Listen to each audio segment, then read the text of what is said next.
another question that was asked to me, and which we considered, can a non-Jew put up a mezuzah in his house? And there have been many rabbis who have said, absolutely not, you may not put up a mezuzah, it's got nothing to do with you, and how dare you.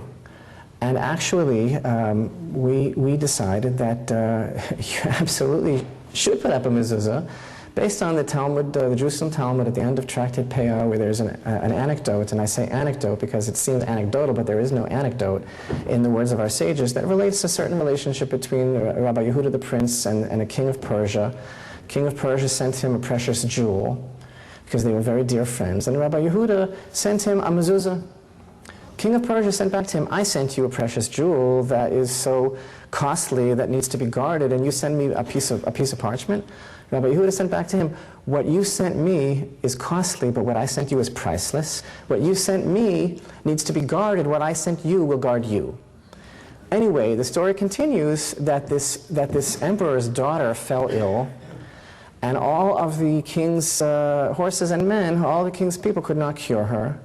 And apparently the king did not put the mezuzah up. Maybe it was in the drawer. And Rabbi Yehuda said to him, put it up.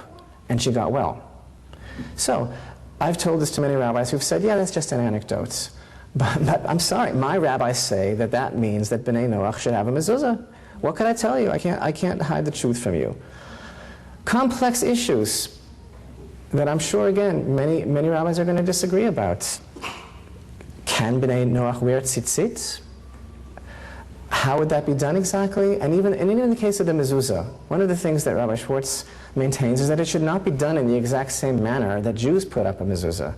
It should be done differently. Perhaps it should be put up on the inside, perhaps at a different angle, perhaps in a different way, because there are other factors that are weighed into the process of halakha. And I'll just give you an example that is quite clear, and that is, what happens if there's a mezuzah up on a door and something happens associated with that house, comes out from that door, is seen regarding that house which is not Jewish, which is not Torah-dik, as it were, which is not something that should be. It doesn't mean that there's anything wrong with it, but it means that it shouldn't be with a Jewish house. One looking at that might say, how could this be?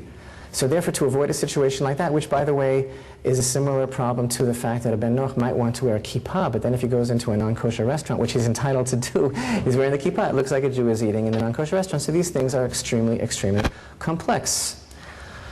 So it just reminds me, if I could just interject for a moment, about the story of this priest and a rabbi. They were very good friends. I have to lighten up because it's such a serious topic. I'm under a lot of pressure. So the priest had a lot of robberies, and he didn't know what to do. So when he was visiting with his friend the rabbi, he was bemoaning to him the fact that he had all these robberies. The rabbi gave him a mezuzah. He says, put this up. So the priest puts it up on the front door.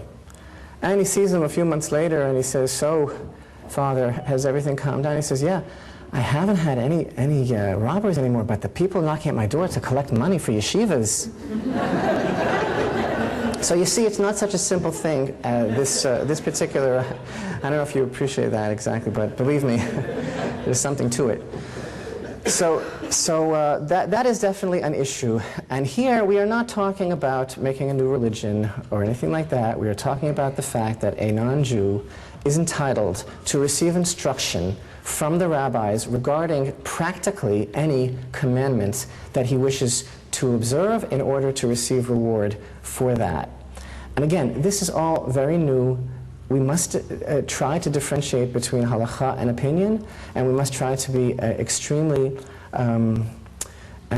clear about these things as we learn these things ourselves.